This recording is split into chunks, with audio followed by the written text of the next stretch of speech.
Okay, guys, welcome to Core 3, Week 2. This is our webinar, and I'm very sorry that this webinar has got to be post-recorded, but apparently we had a power outage at Central and we lost power.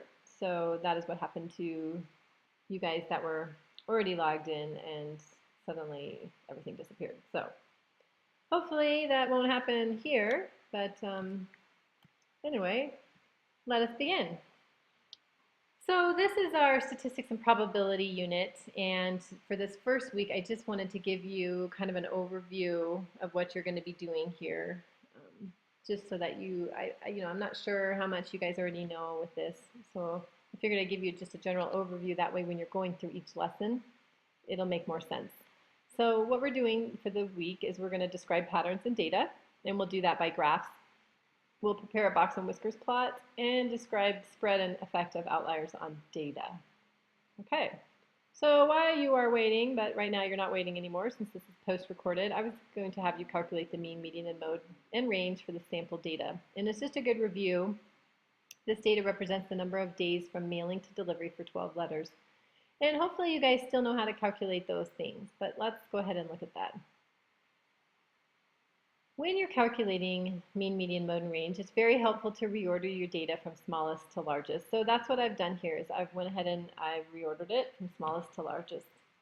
So if we find the median, that's probably the easiest thing to do. We know that there are 12 pieces of data, so the median is going to be the 6th piece of data in on each side. So 1, 2, 3, 4, 5, 6. Oh, I need my pen to work. Where was I? 1, 2, 3, 4, 5, 6. So 4 is your median, and then 1, 2, 3, 4, 5, 6. You have 2 medians. So if you remember, if you have 2 medians, the way you figure out, because you can really only have one median, one middle number, is that you take the average of the 2, and that gives you your median. Well, 4 plus 4 is 8, divided by 2 is still 4, so our median is just 4. Luckily, they're both the same number. So our mean is a little more, requires a little more calculation, but if you find the mean, you're going to sum all the numbers together. So we would just take 2 plus 2 plus 3 plus 3, a lot of numbers, plus another 3, plus it looks like 4 fours, and I'm just writing it out the long way so you can see, plus a couple 5s, and 1 6. So you add up all the numbers, and you divide by how many pieces of data there are. And there are 12 pieces of data. So if we add all those numbers up and divide by 12, we end up getting a mean of 3.75. Okay, that's our mean. Our mode is going to be the most common number. And if we look, we have 4 4s, 3 3s. So it looks like the mode is going to be 4. If you remember that the range is the highest number, which is 6, subtract the lowest number, which is 2, and that gives us a data range of 4. So these first 3 here, the mean, median, and mode, all represent measures of central tendency. So those help us find the center of data. And the range is one of the measures of variability, how far spread out your data is. Okay, so we'll come back to this data in a little bit. All right, what we're going to do first, objective number 1, is to describe patterns in data. Here are some patterns that data has made. So these are called histograms up here at the top. We have one that looks like it's a little bit off center a little bit here. This one on the right looks a little more evenly distributed. And then down below here, we have some histograms, and then below them, those are your box and whiskers plots. Those are your box plots. And then this one on the right, the box plot is above. And you can see how the box plot looks. There's a center item, which is your median. And then these endpoints here are your whiskers. Those are your outer data. And then extreme outer data are just represented by these dots. Okay, and then you have your first quartile, which is this first line, and your third quartile, which is this outer line here. And I have a little video to help you remember how to do the box and whiskers plots. So what we're going to do is describe patterns in data. All right, so these are going to be important. We describe them by calling them left or negative skewed, symmetric or normal, and then positive or right skewed. And this is how your data looks depending on if you have created a histogram or you've created a box and whiskers plot. So some of the key things to think about here is that if your data is negatively skewed, like this one on the left, your mean is going to be less than your median. Okay? Your mean will be less. And if you think about why that is, it's because of this tail area down here, right down here, this tail, you've got some data here that's pulling your mean away from your median, is pulling it out this way to the left. Conversely, when it's right skewed or positively skewed, your tail now is over here on the right because you have some data that's way out here, which is pulling your mean to the right. Your average is being pulled to the right. Versus symmetric and everything is square down the middle. Your mean and your median are identical and they're right here in the middle. Okay, now if we look at this from a box and whiskers standpoint, skewed left, and you can see that this middle part right here represents your median. And look what's happening. Everything's being kind of pulled to the left. Your mean would be pulled out here. Versus on the skewed right, everything is being pulled out here. Your median on the skewed right is closer to the first quartile, whereas your median on the skewed left is going to be closer to this third quartile out here. Okay. All right. Just some visualization for you guys, some review. So what I want to do is play this.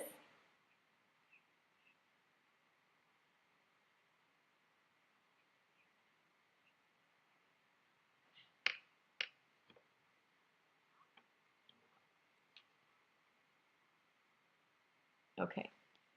So let me actually play this over again just so that you guys can have some sound, since I don't think the sound was going through the speakers. So what this is a short video. It's about 4 minutes on how to prepare a box and whiskers plot.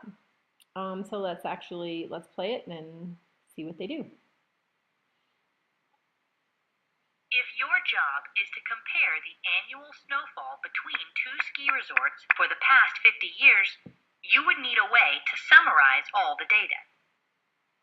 A box plot, also known as a box and whisker plot, is a good way to summarize large amounts of data. A box plot displays the range and distribution of data along a number line. To make a box plot from a set of data, start by ordering the data. Move the remaining tiles to arrange the values from least to greatest.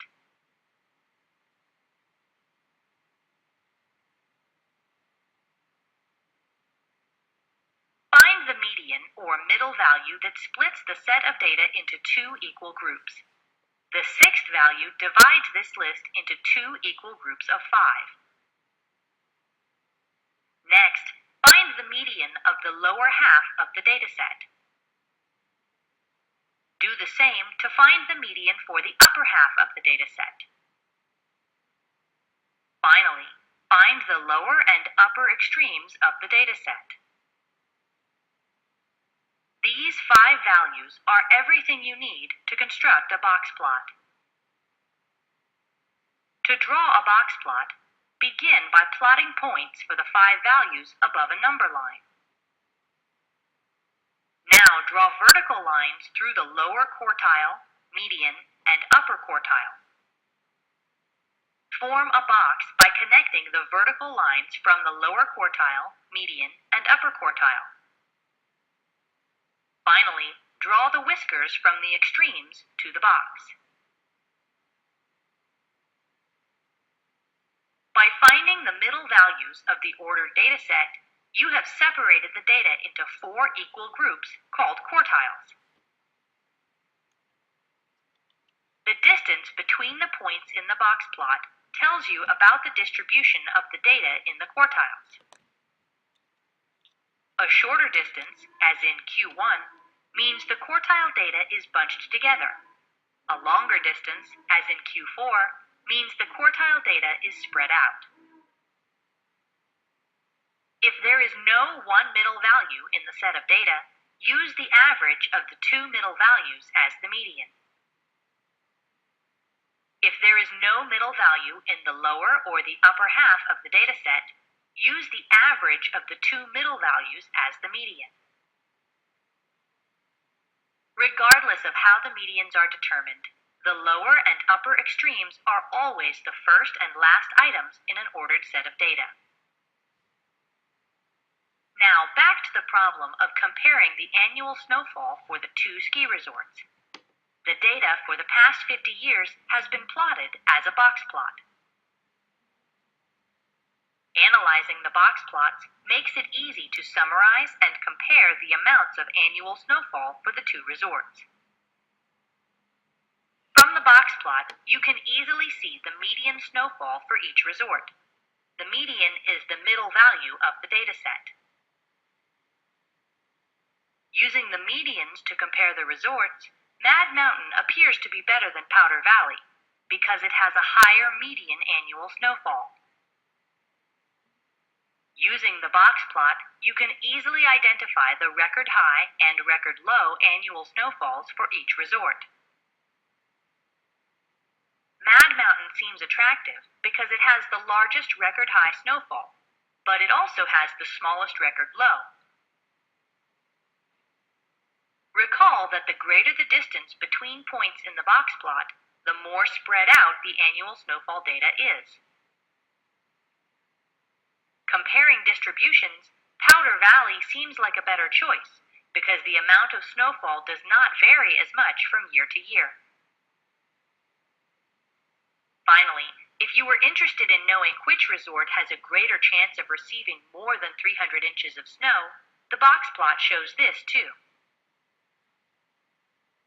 Mad Mountain has a greater chance of receiving more than 300 inches of snow, since every value in its fourth quartile is greater than 300 inches.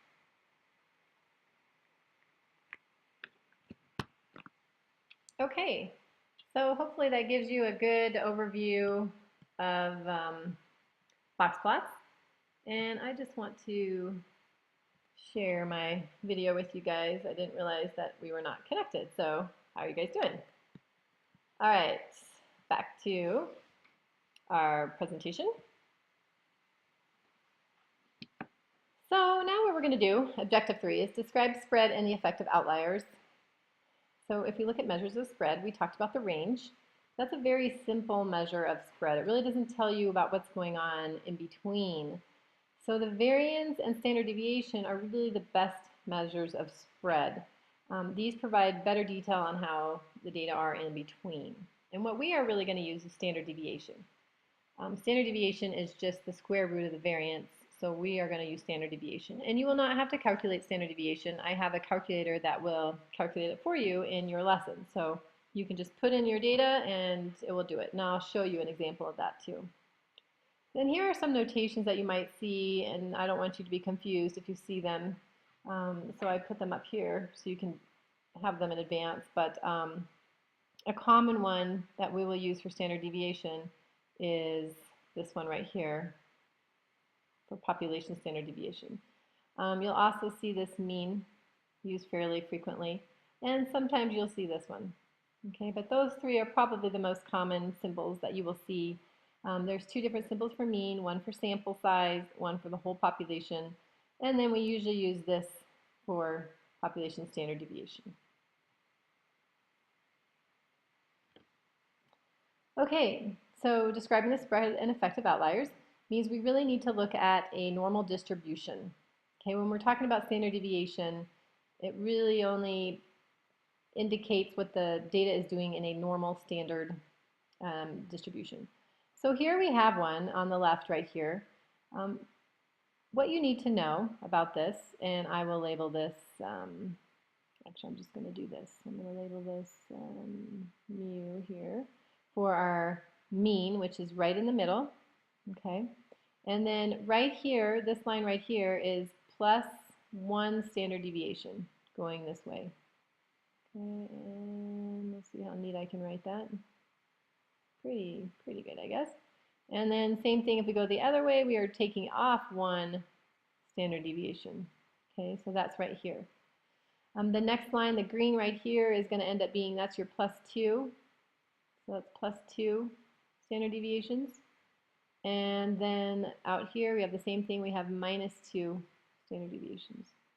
And then we'll do one more. Plus 3 is the end of this blue line. And we also have -3 on this side. Okay, and that's how this graph is broken up. It's shaded in color so that you can see it better. So what's important about this? Well, I'll tell you what's important. In here, maybe I need a different color so you can see. Let's see if white works. Inside this red, it does, works great. This represents 34%, and this represents 34% of your data. That's a lot of data. So I guess white probably won't work out beyond there. So let's go back to black. So what that's saying is that you have 68% of your data is going to fall within 1 standard deviation of the mean. So on either side, the data from right here all the way to right here, that's 68% of your data. That is the majority of your data. And we can even take it further, and I'm just going to approximate. So let's try, white again, I guess. And so this is about 13, where's my cursor? This is about 13.5% of your data in here. And this is also 13.5% of your data. So if you add that up, that's 27 plus 68. What is that? 95. So what we're saying then is from this outer green all the way to this outer green here, put little arrows, that represents 95% of your data. So that's where pretty much all your data falls, was within 2 standard deviations of the mean. And that can help you to identify how normal or abnormal a piece of data is based on how many standard deviations it falls from the mean. And just so you know, and I'll do it down here, if you do go out to 3 standard deviations, so all the way from here to here, that actually represents 99% of all your data typically falls in there. Okay, so that's how you describe your data using standard deviation. Okay, here's an example, this second graph over here, of 2 data sets. One is blue and one is red. You can see that, and it's kind of small, but in here the mean for both of those sets of data is 50. So if that's all you knew, you're just saying, hey, the average of this data is 50, but that doesn't tell you a lot. If you look to the right of the mean, it shows you the standard deviation. It's SD. The red one says 10 and the blue one says 5. And you can see why that is, right? The red one is a lot more spread out than the blue one. So it makes sense that the standard deviation is bigger. Okay, so in here this is more spread out than the blue one, and therefore the standard deviation is bigger. And remember that your standard deviation represents how spread out the data is from the mean. Okay, here's another set of data that we're going to look at. We've got 2 sets of data, 41, 43, 45, 47, 49, and then the green data, 41, 45, 45, 45, 49. Okay, we're going to compare those 2 sets. They both have a range of 8, right? 49 minus 41 on each one. So the range wouldn't really tell us anything about the data. They both have a mean of 45. So that is why we need standard deviation. If you'll notice on this one on the left, the standard deviation is 3.2, the one on the right, 2.8. So which one of these is going to look like the red one? The one on the left or the one on the right? And you probably guessed it, the one on the left. It has a greater standard deviation. It's going to be more spread out than this green data, which has a lesser standard deviation. Okay. So now a question I would ask you guys, you can't answer me, but you can think about it in your head. How would an outlier affect the data? So think about an outlier. It's a value that sits way outside these standard deviations. It's an extreme value. So if I were to look at this red data here, an outlier for this might be the number 10, let's say, or even the number 20, or maybe the number 70. It doesn't fit into this data. It's very different. So what do you think? How would an outlier affect the data? How would it affect your mean, your standard deviation? How would it do that? Okay, so think about that, and we'll answer that question. So the effect of outliers. So let's examine what can happen to a set of data that has outliers. So let's look at this blue data up here. We have a couple 1s, some 2s, 3s, and 4s, all very close together. It doesn't look to me like there's any outliers in that data. We calculate the mean to be 2.58. Found our median, our mode, and our standard deviation, 1.08. Let's say we add an outlier to this. So we're adding 400. That's our outlier. Well, what's it going to do? Think about our average. Oh my goodness, our average is now 35.38. So it has dramatically changed our average. But think about that. Does that average really represent what this data is? Probably not, because for some reason we have this one piece of data that's 400. That's abnormal. That doesn't really represent the majority of our data. Our median hasn't changed, it's still 2.5, and our mode hasn't changed, it's still 2. So it really didn't affect those. But look at our standard deviation. It's now 114.74 versus 1.08. And that's because of this 400, which has pulled all of our data way out to the right. So if you can kind of visualize what it might look like as far as a normal distribution, instead of going up and then evenly down, we're going to have this tail that comes way out to the right, right? Somewhere out here where that 400 is. So it has skewed our data to the right, positively skewed our data. So our mean, if you look, is greater than our median by quite a bit. If I were to label that, you know, our mean is going to be out here somewhere, right? And our median is back here, and that's our 35, not 35, that would be our mean. Our median is 2.5, and that's way back here. Not drawn to scale, of course. But you see how that happens with an outlier? Okay, it has a significant effect on the mean and the standard deviation. So this is why sometimes we take steps to remove outliers from our data sets in order to better analyze what our data really is, what it's all about. All right, so let's tie it all together. Okay, so what we're going to do is, here's our data that we had, and we are going to create a histogram. And this is the data from mail to delivery, the data that you did when you were waiting for me, which you didn't have to wait since this is post-recorded instead of being live.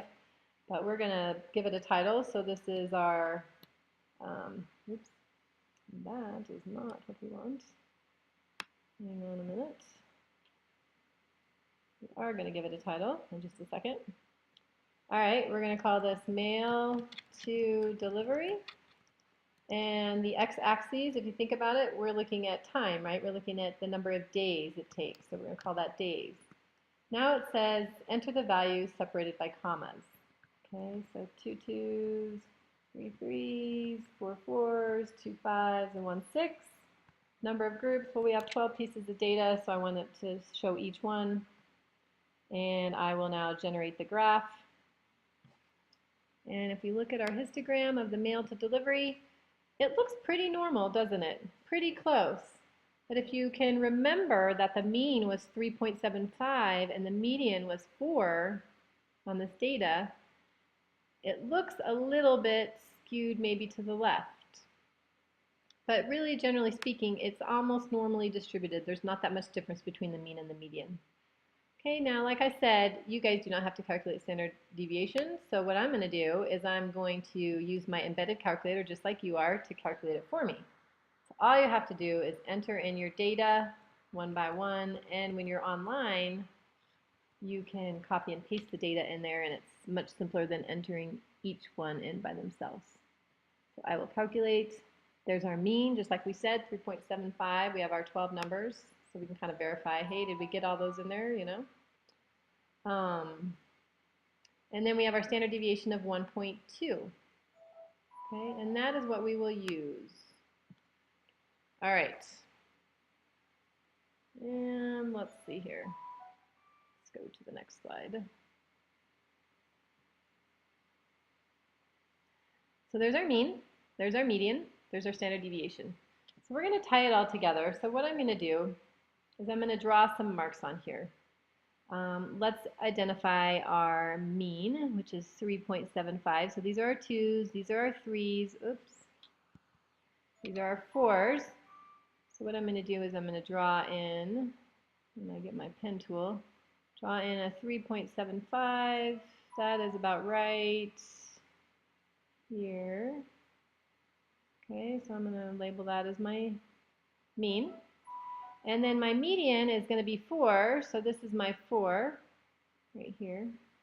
You can see that they're almost, that's horrible drawing, actually. What I'm going to do, I'm going to use an actual line tool, make things a little nicer for you guys. So what I'm going to do is put in a line right here to represent, much better, to represent our mean. All right, and then standard deviation of 1.2. So if our mean is 3.75 and we have a standard deviation of 1.2, if I add 1.2 to 3.5, I get 4.95. So this is our 5, so it's almost a 5. So one standard deviation away is about right here to the right. Okay. And then I'm going to go backwards. So I'm going to subtract 1.2 from 3.75, and that gives me 2.55. So that's probably about right in the middle here somewhere. And we'll just put that there. Okay, so what I've done effectively is to label my graph. Okay, so if I put this here, this is plus 1 standard deviation, and down here is minus 1 standard deviation. And we said that this value was 4.95, so maybe I'll just write that here. And we said that this value here was 2.55, I think we said. Okay. And we know our median right here, which is 4. Okay. So this is one way to start to label your graphs. And granted, now I've drawn these lines. I don't know if I can change it, but I've drawn them pretty high. Normally, we could draw them in the shape of the bell curve and then draw our line over them. This is not good. And perhaps if I click my tools correctly, I changed it to red. How interesting. And I can see that it's pretty close to a normal bell curve. That's not the best. Let me trim off a little here. And we'll try that again. And so here we go. Very hard to draw this freehand. Anyway, something like that.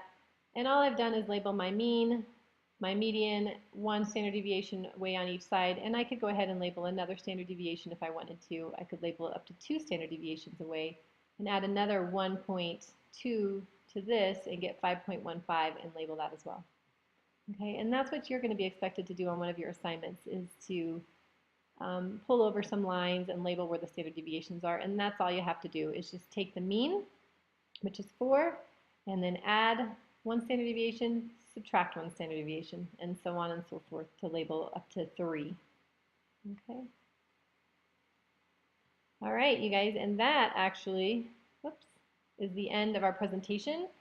So hopefully next week Central will be back online and we'll all be communicating live instead of post-recorded. But if you do have any questions, please feel free to send me a message, send me an email, send me a discussion post, and we can go through your questions as you go on this week. But hopefully it all goes well, and we'll see you all next week.